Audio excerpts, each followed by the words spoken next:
Hello and welcome back to Let's Play Siege of Avalon. We still have a few more side quests to wrap up before we head back to the main story. So we're going to head on downstairs and start to work on them.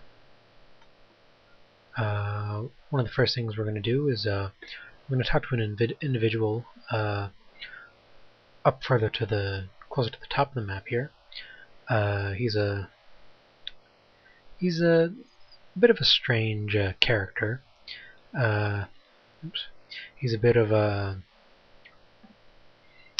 Well, he doesn't really have much of a backbone, unfortunately, and if you talk to him, he has some rather amusing things to say, and you can continue talking to him a few times, and eventually you'll teach him to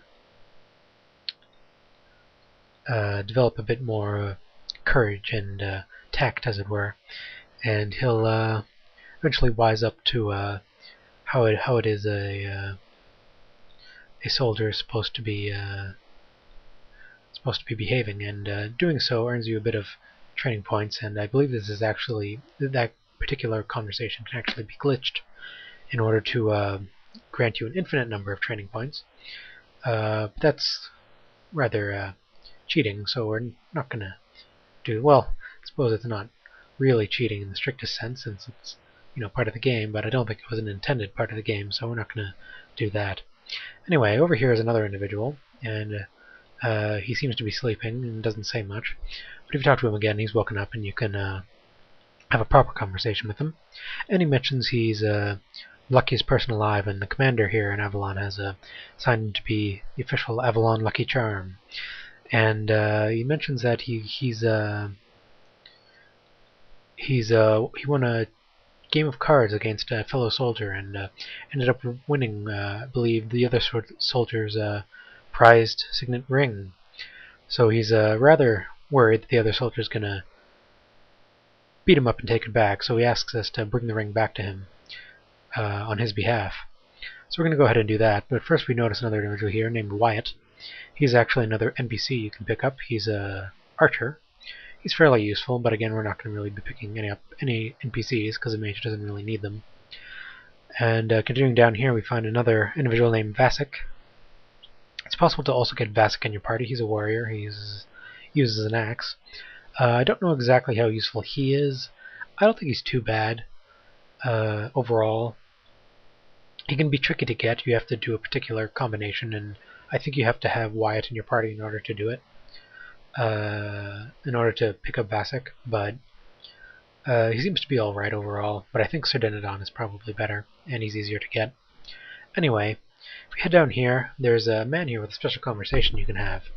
But in order to have this conversation, you need to have at least, I believe, 16 perception. So we don't have that, but we do have a ring that adds 2 to our perception, so we're going to go ahead and equip that before we talk to him. And doing so brings up an extra branch of a conversation. If we didn't have the 16 perception, at this point in the conversation he would only give us 2 options, but now we have a third. He wants to be transferred to the South Gate. Unfortunately, we also know that the South Gate was crawling with traitors recently, and our high perception lets us clue into that little detail. So if we talk to him, we mention that we're beginning to get suspicious, and he admits to being a servant of the Shao Hul. So we go ahead and do what we do with all traitors, and that is give them a toasty, fiery death. And we can go ahead and loot his corpse. He doesn't really have anything, though. A nice pair of black pants, though. That's much more fashionable than the blue pants we're wearing now. So we'll go ahead and swap those out for really no reason. They have the exact same statistics, but, black pants are cooler. More fashionable and businesslike. But anyway. This is the individual we're supposed to deliver the ring to, so we'll go ahead and do that. And he seems a bit unhappy at first, but if you calm him down, he'll take the ring and admit that he's a bit overbearing when it comes to his card games. So that done, that quest is now over. And over here you can find there's another set of items over here. A steel bracer, which is actually not too bad in defense, but we're going to be finding a different item later that's better suited to us, so we'll skip that for now.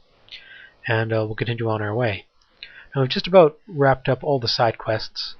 There is one other side quest to pick up, but it's a ways back. I forgot to pick it up in the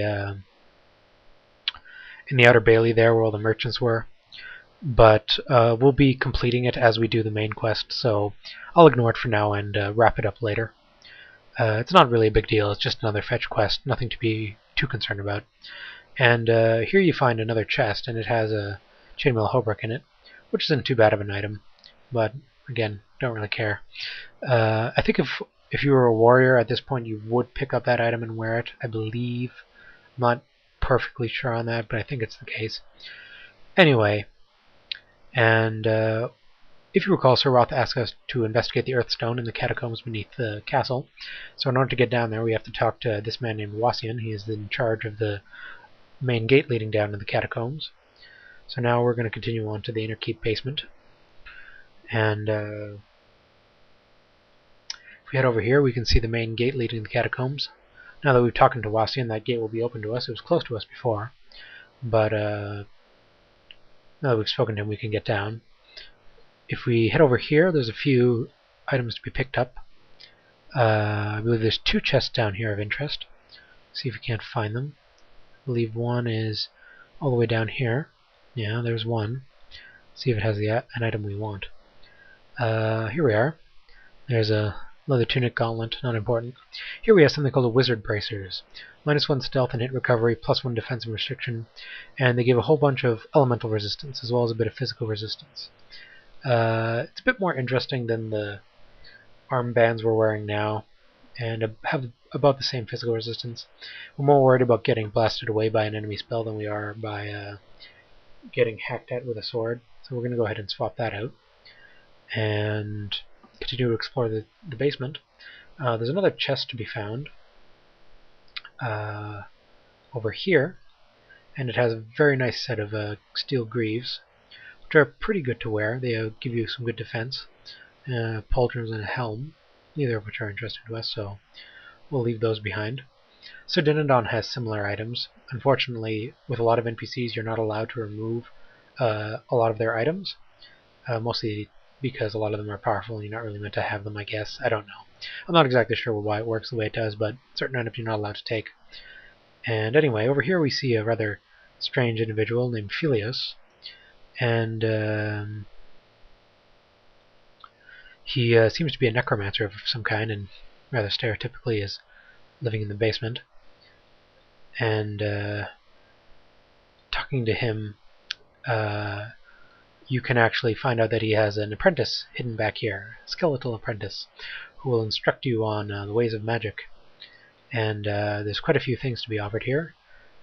2 spells, first of all, protection from fire and protection from cold, and a number of specific training as well as additional spells.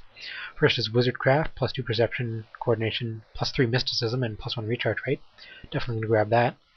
Lesser meditation, +2 recharge rate and -1 restriction. And energy management, which gives +25 mana. Very helpful, so we'll grab that. And there's a few more spells here. Aura of Iron, which protects us from all manner of physical attacks. Definitely going to pick that up.